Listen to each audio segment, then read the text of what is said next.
and only prince. Okay. The Cow Kingdom. Okay, then the Cow Kingdom.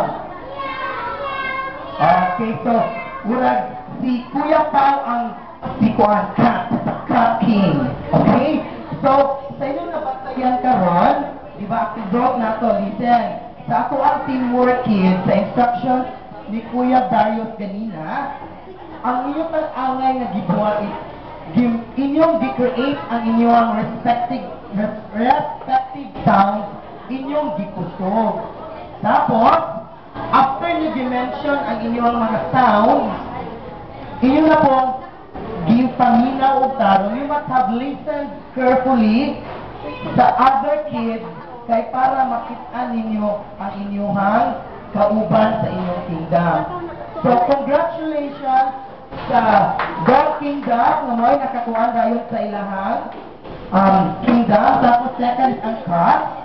Ang nitabo lang sa ato ang Bird Kingdom, isintulo naman sila na ay isa nga nag-shopping sa Cow Kingdom. Kita may friend mo sa Cow Kingdom, Kuya John?